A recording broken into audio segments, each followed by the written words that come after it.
Okay.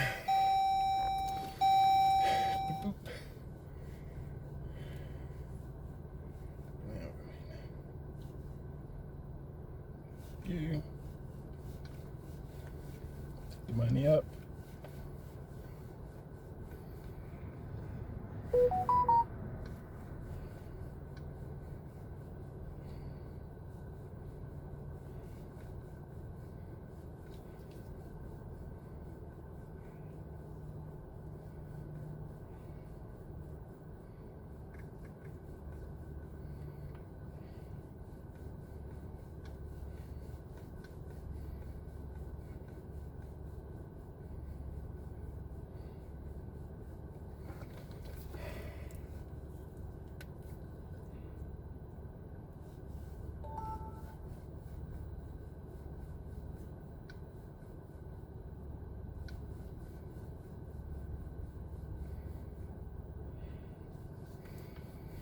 $2:00. Brooke.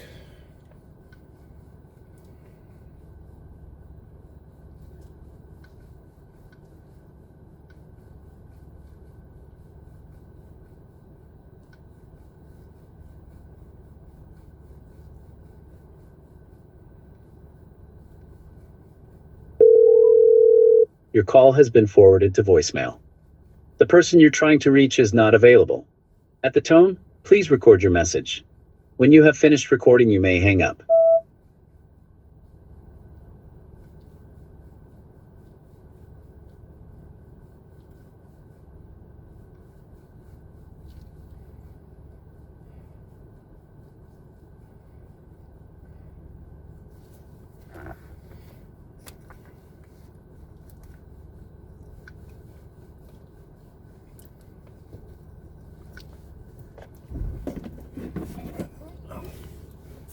Ain't nobody coming to save me. That truth hit hard, but it's real. Life gave me cards I didn't choose. Still had to play the hand I was dealt. I fell down, I got up again. Learned how to fight for my own name. If I make it out of this alive, it's 'cause I saved myself. Ain't nobody coming to save.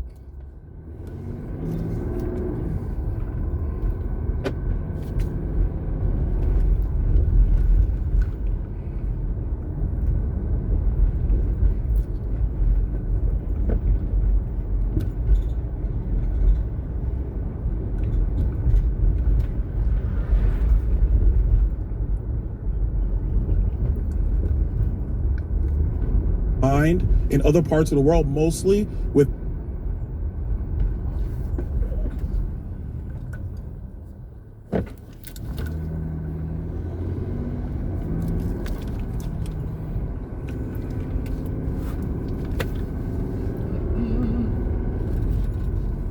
African child slave labor by the Chinese. Do you acknowledge that? I am crystal clear. And do you acknowledge? Do you think that's okay? Do you think that's okay? That is absolutely not okay. You think it's okay for child slave labor in okay. Africa to provide batteries for us here in the United States? It is not okay. So which one is it? I'm asking you. Senator Byron Donalds absolutely dismantles this Democratic witness for pushing dangerous energy policies that would destroy the very fabric of this nation. You've got to check out what he's got to say. Look, if you're going to look at the costs for any American, especially Americans on the lower end of the socioeconomic spectrum, rising energy costs cripple them more than anybody else. I would assume every witness can agree to that, correct? Can we all agree to that? Okay. Mr. Drummer, I was reading through your testimony during all of the opening statements that we have in our committees. You say that fossil fuel costs are unsustainable. Why is that? It's the data that I just shared, right? And so even today, yes, gasoline is, as of the latest February 14th or so CPI report, up 1.5%, but that's off of the historic high from last year, right? This is gouging folks' pocketbooks. Again, the bottom. I'm gonna reclaim time now because I'm gonna ask you this question.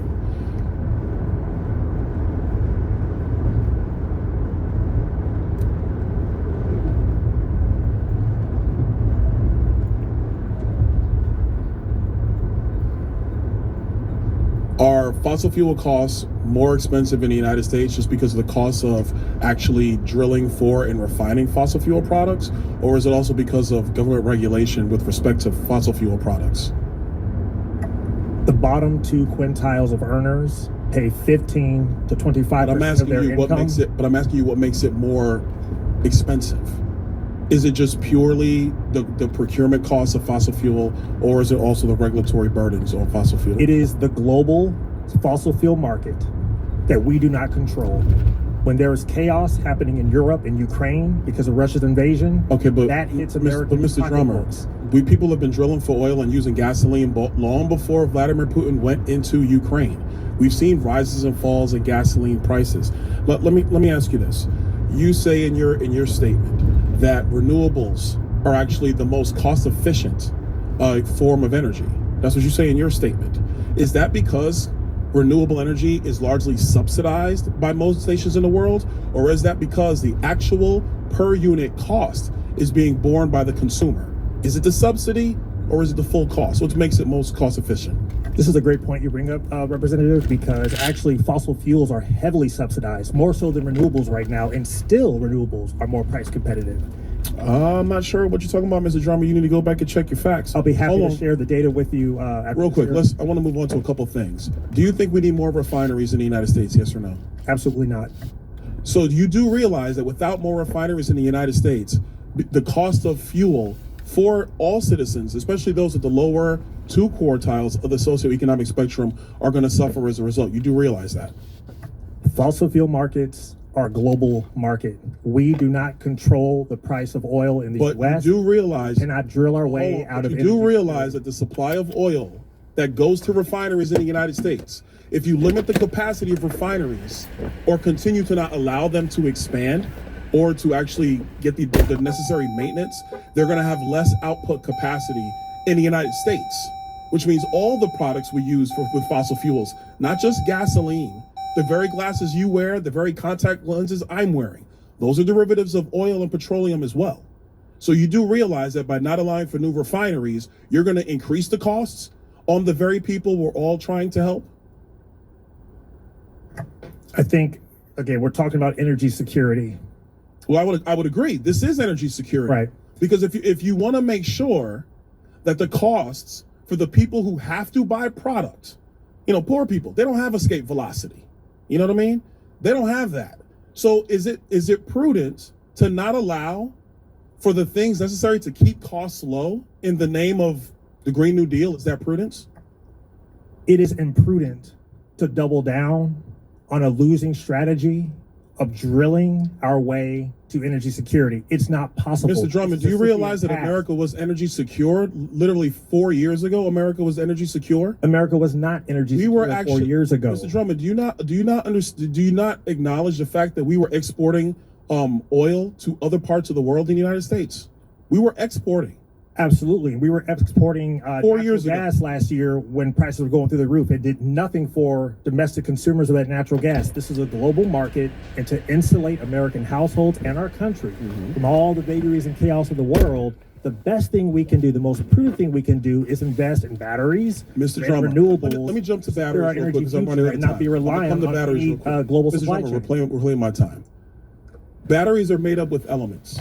You need elements to actually create batteries. Rare earth minerals. Do you acknowledge that most of the rare earth minerals and cobalt are being mined in other parts of the world, mostly with African child slave labor by the Chinese? Do you acknowledge that? I am crystal clear. And do you acknowledge? Do you think that's okay?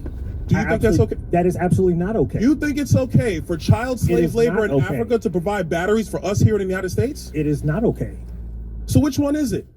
I'm asking you. You just said it's okay. I didn't say it was okay. Let the record reflect. I did not say it was okay. I said it is not okay.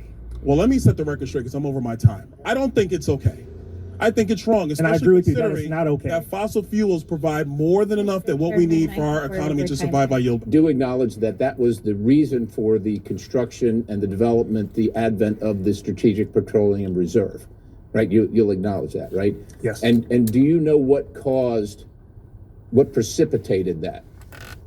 Why did we do it? Why did America do it? like to follow your point here. Would you like to elaborate? I mean, why did we create a strategic petroleum reserve? What was happening at there was an energy crisis that was outside of our control. Okay, and who was controlling The cartel that of states that are the primary energy producers it? In the Middle East, right? The Right. cartel of states in the Middle East. Now, they say there was an energy crisis. I was alive at the time. And they said there was an energy crisis and we're actually running out of oil. That's what they said. There was a limited supply and it was all going to run out and the prices were going up and you couldn't get it. You could only buy gas odd and even days based on your license plate. I lived through the whole thing. And so we created this strategic petroleum reserve to counteract the global market's control over it. Right? Would you agree? I'm following you. Okay, you're following me. Okay, so and I would acknowledge you say it's a global market, which you said it's a global market, right? But you just said with the last my colleague from Ohio, you just said that when the president released oil from the SPRO, that it actually reduced cost. Did you not? I'm citing the majority's witness on who acknowledges that of all the factors, that definitely did play a role. But not an outsized role, but it played a role. Did it reduce the cost or not? That's what I'm asking. Did it reduce the cost or not? It did. Okay. But the majority is arguing that so it reduced that should the not cost. have been done. But prior to this, with Mr. Donalds, you said it's a global market and there's nothing we can do to control it. If there's nothing we can do to control it, how did releasing oil from the SPRO reduce the cost? It reduced the cost marginally. But the price was I don't care if it's at elevated marginal or levels. not, but it reduced the cost. The point is that we can do something about it because, sir, in your testimony, you say that we can't drill our way to energy security, but clearly we can because we can influence the global market. That's exactly what just happened, and you just admitted to it. So what we're here to talk about is the Strategic Petroleum Reserve and what it's used for. Do you know what it's used for? Do you know why it was designed? Do you know the definition, why we have a Strategic Petroleum Reserve? We have the reserve to insulate the U.S. from these types of energy shocks in times of crisis. In times of crisis, emergency, national security emergency, and natural disaster. What national emergency was occurring that required the release of so much, or literally any, of the SPRO? What national emergency was occurring during the Biden administration that required us to do that? If I recall, there was a war in Ukraine. And that's a national emergency for the United States of America. Did it imperil the United States of America's ability to drill its own oil, produce its own fossil fuels, refine them, and get them to market? The president made a judgment.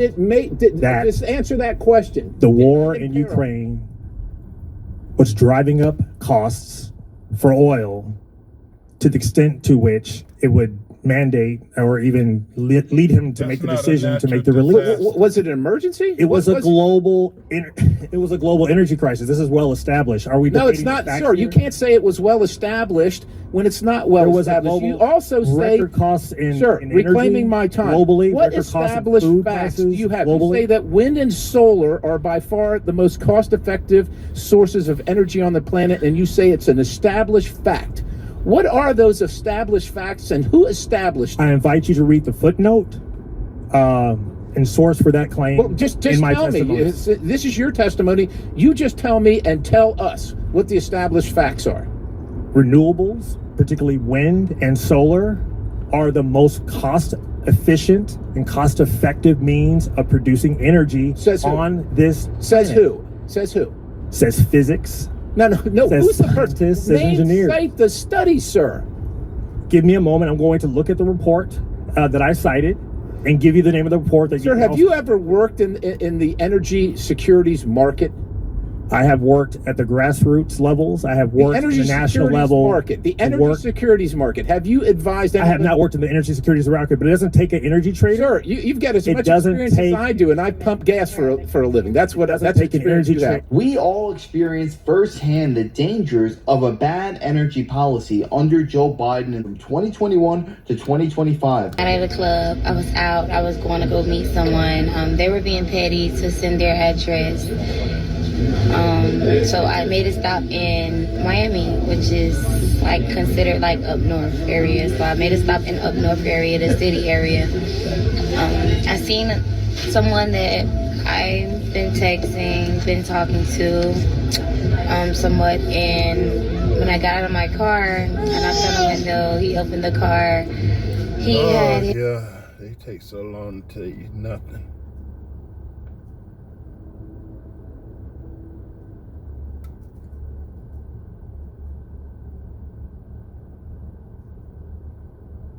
In today's Are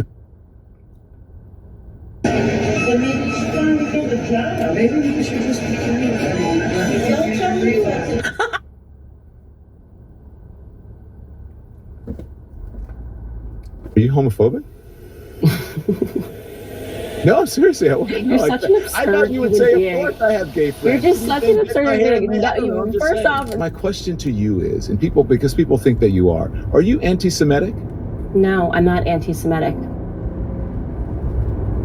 Go on. Go on with what? You asked me a question, I answered it. You said I don't need to not launch into defense anti-Semitic. of myself because I'm just not anti-Semitic. There's nothing in here that I need to add. I guess today anti-Semitism, the definition keeps expanding, and now I guess it means if you don't fall over yourself every time Bibi Netanyahu speaks, they're just going to call you an anti-Semite. Nope, I'm a Christian. Kids being bombed is upsetting to me, and I have a right to say that without being called an anti-Semite. And if you want to call me an anti-Semite for it, I simply don't care. I'm not calling you an anti-Semite. I'm because people call you that, and I think, look, if you, there's the whole talk about Zionism and anti-Semitism and whatever. I think it's a conversation that you just can't win. But I would like for you to be able to explain yourself, because Judaism is not Zionism, and it doesn't matter how many people insist that it is. It's just not. It's a political party, and it puts the interests of Israel above everything else. I grew up with Jewish people. Jewish people are my best friends. The nation of Israel is not Judaism. It's a nonsense to suggest that we can critique, as we did earlier, talking about Joe Biden, that we can critique our own president, and nobody cares, because we should. You should be able to hold leaders and their decisions and their feet to the fire. And then to say that if you do the exact same thing over what Bibi Netanyahu's actions are, then you're somehow anti-Semitic. Okay, I understand that, and I don't disagree. I think you can criticize and analyze the actions of the Israeli government, the IDF, and also Bibi Netanyahu. But to say that, listen, I'm not anti-Semitic because I have Jewish friends. It's kind of like saying I have black friends. I don't think that actually helps your argument here. No, I didn't say that. What I was saying is that I have Jewish friends. Judaism is not Zionism, as in I have friends who are Jewish who don't support what's happening overseas. Okay. Judaism is not Zionism. They don't stop being Jewish because they disagree with what Bibi Netanyahu is doing. Okay, you say that you're not anti-Semitic, but I can't tell you what's in your heart. I believe you. You said that you're not anti-Semitic. You don't believe that you're anti-Semitic. But there are anti-Semites and neo-Nazis. They do love you. And I want to play this clip. This is from Nick Fuentes, his show just this week. Watch this. One other big development, Candace Owens did a show today. She did her show, and she talked about my beef with Jordan Peterson. And so I really appreciate her covering it. We love Candace Owens. She's beautiful, she's very intelligent, and she is really hardcore. She's been going off. Does that bother you that, and that's the whole reason I said, it looks this way, and maybe that's not your intention, as you said, but it looks this way, like you're saying, hey, don't look at what happened with the Holocaust, look over here. But if you have people like Nick Fuentes that said, hey, we love you, whatever, maybe your message isn't hitting correctly. What do you think of Fuentes saying Well, that now you're just conflating. his neo-Nazi audience love you? Sure. So now you're just conflating things because you're still kind of trying to sell this narrative that this somehow is about Jewish people. What Nick Fuentes is talking about, which is the first time I'm seeing it because I don't watch Nick Fuentes nearly as much as apparently everybody in the mainstream media does. What he's talking about is what I covered on my show as a news item, which was Jordan Peterson and him having a back and forth. Or Michaela, Dr. Jordan Peterson is, by the way, very lovely, very kind person, but it was a very newsworthy item when Michaela and Peterson, being his daughter, called for censorship, called for straight up censorship. She's like, we need to have censorship, anybody that uses the term filth. And it was a back and forth between her and Nick Fuentes because he responded and he said, your father literally called me a rat last week. This was a trending item on Twitter. I covered it on my show. To the extent that Nick Fuentes enjoyed the fact that I covered it in a meaningful capacity, because it is problematic when anybody calls for censorship. I don't care if the person's on the left or the person's on the right. You will make an enemy of me because I support the First Amendment and I believe that we have to have free speech. What can I say about that? It's an absurd thing for people to keep pretending. I'm a person that has, across social media, 10 million followers. And when you start getting desperate because you can't actually pull something that I've said, you start going, well, what do you think about this account? And this person has also said this, and this person likes you. If you did that, and I was then accountable for the words that every single person that followed me said, there's no way you can survive that. I could do that right now to you. I could have had my producers look at this person who follows Don Lemon. They've said something against black people, so Don Lemon. It's like that's a ridiculous thing to say. But to the extent that you asked me, and this has happened before, as Piers Morgan did, he said, this is some things that Nick Fuentes have said. Do you agree with it? And I said no, I don't agree with that. Hold me accountable for what I actually said. Well, that was the reason I asked you about it. Because but so I don't think you showed me. I'm not. This is not a gotcha. I'm asking you. But that is such a gotcha. That is such a gotcha to say it's nothing that you said, but let me show you this person who likes you. Because what you're trying to do is play this strategy with the public so they watch it and they go, well, she must be saying all sorts of things if this person likes her. Most people do like if you're going to say something on their show and you're showing the back forth that, he's obviously going to say, look, Candace covered this issue in a way that's consistent with the beliefs of the First Amendment. So he may say something that I fundamentally disagree with. But if Nick Fuentes says 1 + 1 = 2, and I agree with that, that doesn't mean that I subscribe to everything Nick Fuentes says. If Nick Fuentes says only women can give birth, and I agree with that, you then go, oh, look, Nick Fuentes is celebrating you because you said only women can give birth. I mean, you're smarter than this, Don. You're in the public sphere. You know we cannot be beholden or responsible for every comment that is made by people who support us and follow us. Well, that's why I put it up there, because if someone like Nick Fuentes was saying good things about some of the things that I believed or what I said, that would actually be problematic for me. And I would want to respond to that. I would welcome the opportunity for Candace Owens to play that clip on her show so that I could knock it down and say, I don't believe in anything Nick Fuentes or any of his followers or viewers or whatever. I don't understand why they are happy with what I said, but this is what I believe, and this is the context. I do believe that it is problematic that Michaela Peterson called for censorship. So I can't knock that down. I can't say, what do you want me to say, Michelle? Well, because Nick Fuentes agrees with that perspective, I'm now anti-speech. I believe in free speech. I believe that what Michaela Peterson said was wrong. I genuinely believe that. Okay. You can't just call for censorship. I've got to ask you about this because this is from your old show. And as I said, there are some things, you've actually defended me before. And I was like, wow, Candace Owens, whatever. And there are things that I do where I say, you know what, Candace got it right. I like it. And there are other things where I'm like, oh my gosh, why is she saying that, right? And this is one thing that I've been wanting to ask you about, Candace, because it really bothered me. But I want the explanation in the context, as you say. Do you have any clips of anything that you agreed with, or we're just gonna pretend this is a friendly interview as you can okay? Just wondering, is there even one clip of something that you agree with? I don't know. Maybe I agree with the next clip. But anyway, roll the next clip. Bring shame back. Bring back saying you are disgusting. You are wrong. You are a hoe. You are a pervert. Call things for what they are, and that is another way that they've psychologically tried to transform speech in America by saying oh, okay, you have free speech, but if you say that word, if you say oh, that's whack or that's gay, then that would make you a homophobe. You don't want to be a homophobe, do you? It's no. We shouldn't do that. And if you look at the disappearance of words that actually had real meanings, like growing up, majoring in English, reading old English novels, and understanding that a word is a real word. It means a bundle of sticks. Okay, so listen, I believe in free speech, right? But I also believe that free speech comes with consequences. So the word you said was right? Is that exactly the word? So what did you mean by that? You think it's okay to say the word, to call people to their face? No, actually, I said words have meaning. And so when you start allowing the perverts to dictate speech, then words just have to go away. And as I said in that clip, when I was growing up and I was reading English novels, when people say you're walking through the woods to get it meant a bundle of sticks. And then they said you can no longer say this word that has a real meaning, right? A bundle of sticks, because some pervert took that and threw it as an epithet towards gay people. I think that's actually a wrong way of thinking, because then what you're doing is you're allowing perverts to dictate society. So I don't like the death of the English language because people are getting offended. So that's I could pick any word. I could say, plant. And from now on, every time I see a gay guy, I'm gonna be like, he's a total plant. And then eventually they say you can't say plant anymore. It's no, this is a real word that has meaning. Attack the person who's perverting the word, but you don't suddenly disappear a word and you say you can no longer say it, or you can no longer read these Virginia Woolf novels because the word has been perverted. I think that's a backwards way of thinking. Read Virginia Woolf novels, and the only people I know who are trying to ban books Virginia Woolf, and other books that even say the N-word. I mean, it's conservatives.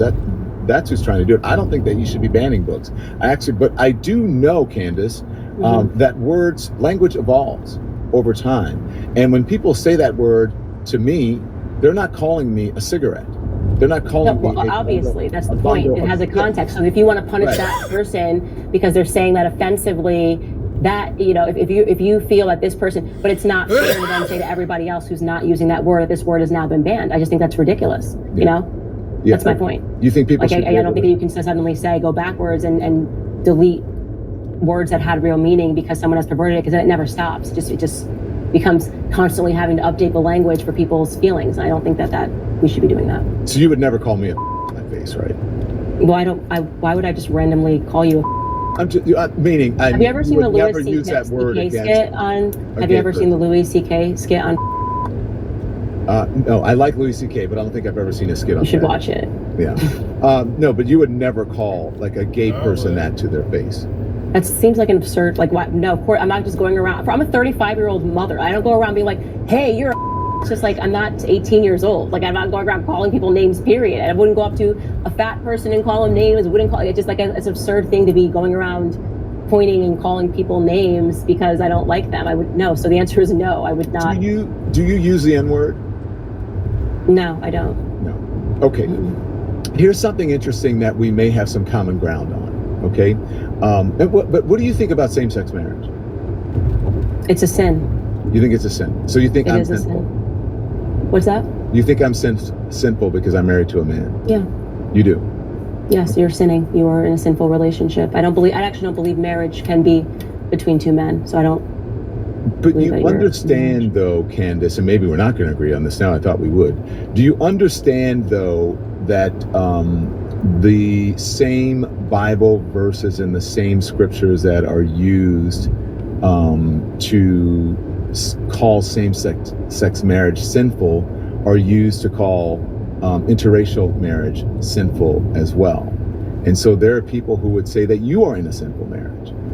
Can you tell me which verse it is that would make people say? The thing is that it's actually not there, and that people twist the Bible verses. That's my whole point. Thank you for proving that, because it doesn't say that. And it's actually, you're going to say Leviticus or whatever. It's not actually what Leviticus says. But go on. I don't want to get into specifics about the Bible, but that's not what the Bible says. It's just people using and interpreting Scripture in a way that they want to interpret it. So, look.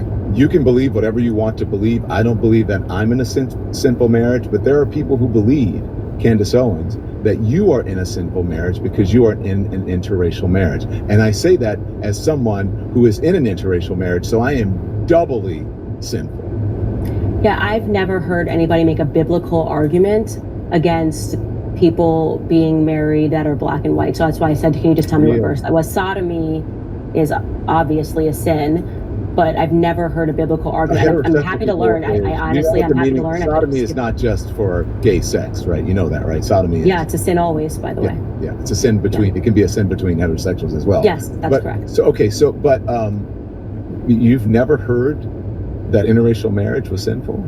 I've never heard somebody make a biblical argument for interracial. I've never, and that's why I'm saying if you could present that to me, and you maybe you're familiar with what verse that was. Yeah, but actually, it's not a biblical argument. It's also a religious argument as well, more so than anything, that you're in a sinful marriage and that black and white people should not be married.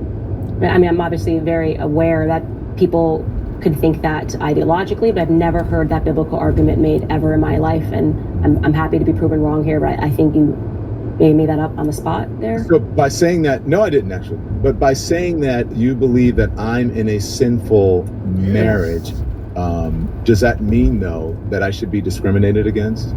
No, I've never called for discrimination. So you believe in the separation of church and state, then? Heterosexual couples can sin as well. I mean, I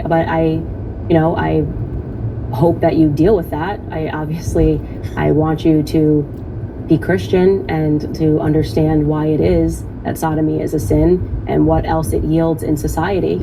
I believe that marriage is between a man and a woman. That's But that doesn't mean that you believe that I should be discriminated against. I don't believe I should be any able to have, person- under the Constitution, you believe that I have the same rights as you and other heterosexuals, and that my marriage is just as valid under the Constitution as anybody else's, including. Well, I believe that the problem became, that gets into a deeper theological discussion, but like the government should have never taken marriage away from the church. It should have been something that was maintained as a church practice. And so a lot of things happened there when the government took over and began marrying people, because then the arguments became, well, you get a tax break if you're married, and that is a way longer discussion that we can have on a different day. But to answer your question, I would never want any person based on their sins to ever be discriminated against, ever. I mean, I don't believe in discrimination. I don't believe that people should be treated differently. I think people should get help, you know? And like we were just talking about with trans indoctrination, I believe that's a mental illness and people should seek help. But I don't believe that they should be discriminated against. I would never be okay with that. Okay. I mean, I have people that are, you know, gay and lesbians in my life. I have cousins who are lesbians, so it's not, I don't have hatred in my heart. You have Jewish friends? You have gay friends? I'm trying to be funny. Do you have gay friends? I want to know. Yes.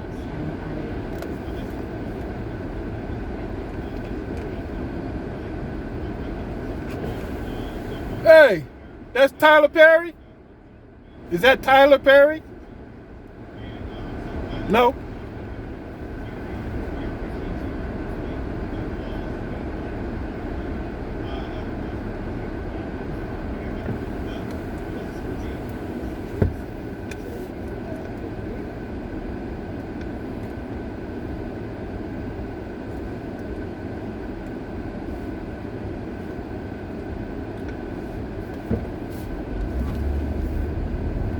Tyler Perry.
Second, red flags start stacking up until the situation escalates and the officers are forced to go hands-on with a man who clearly has nothing to lose. Hello. How you doing? I'm Deputy Wade from the Kenner County Sheriff's Office. The reason I stopped you when you're behind me at 14 and Lakeette, when you're in the left turn lane, you crossed over that solid white line. It's staying in your designated turn lane. That's why that's the solid line, not the dashed line. So, you didn't know that? Yeah, just that's why I stopped you. That you did do that, but you can't cross turn lanes when there's a solid white. So you have a license and proof insurance on you?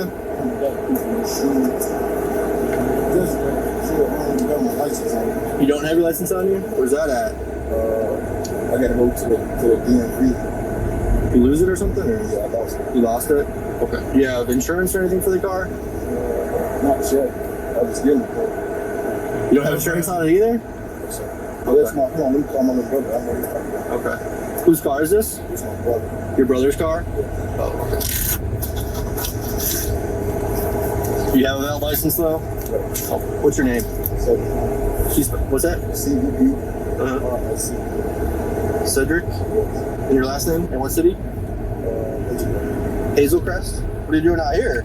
I stay out here. You stay out here? Stay in Belvedere. You what? I stay in Belvedere.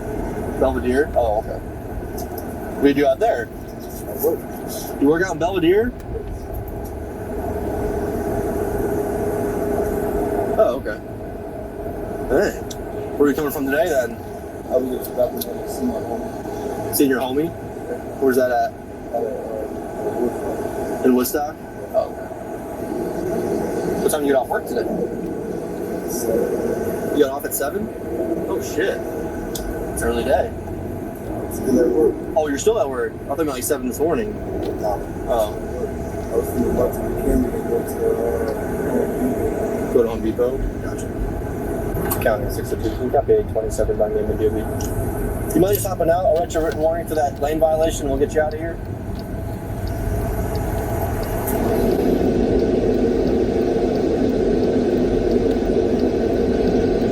What's that, sorry? What I'm getting up the car for, this is traffic stop. Yeah, I'm just gonna write you a written warning over here, so.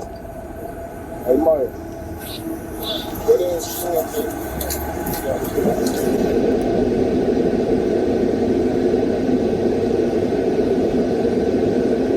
Are you on parole? Yeah. You're on parole? Okay.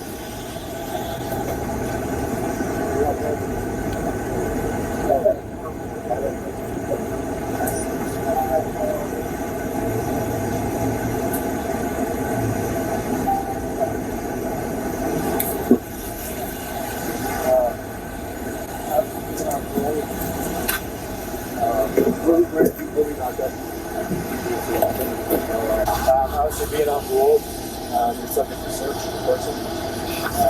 If anything I need, come over here.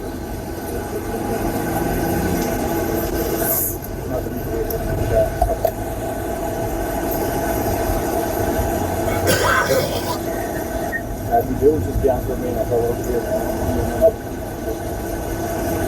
Put it out for you.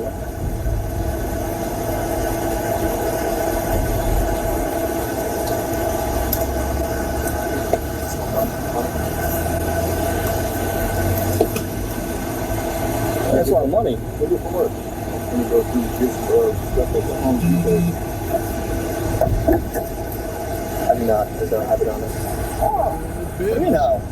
that's what I'm trying to figure out. Why? That's the Secretary of State. That's my brother. Okay. I don't know much.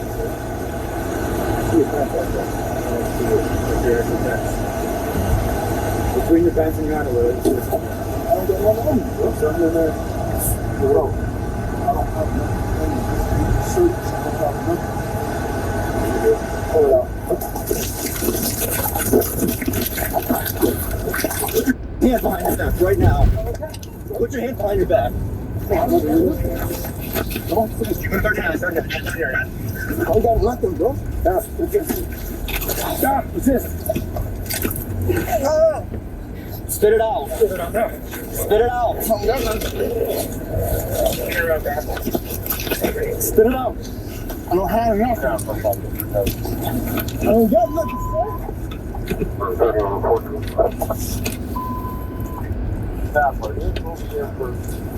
You swallow it? Spit it out now. Spit it out, dude. It's not choking me, no. I'm not choking you. Spit drugs. I've heard of drugs. Put your hands behind your back right now. I don't have nothing. You're gonna get tased. Hey, You're gonna get tased. I don't have nothing. Put your hand behind your back. You telling me, bro?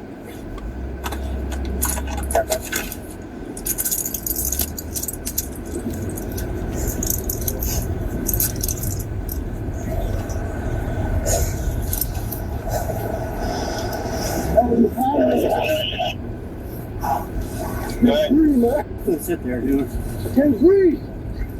33. I can't breathe. Are you sure an ambulance sees swallowed drugs?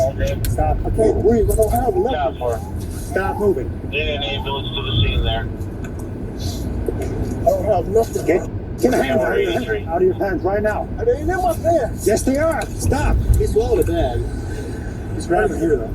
I ain't swallowed shit. I watched you. It's on f***ing body cam, idiot. Stop. Roll him over? Yeah, roll him over. Sit him. You're gonna go. I don't have nothing, man. 603 from what he was on. I don't have nothing, bro. You need cage. They didn't like you. I don't got nothing. Yeah, you cracked down your pants. Yeah, you bit me.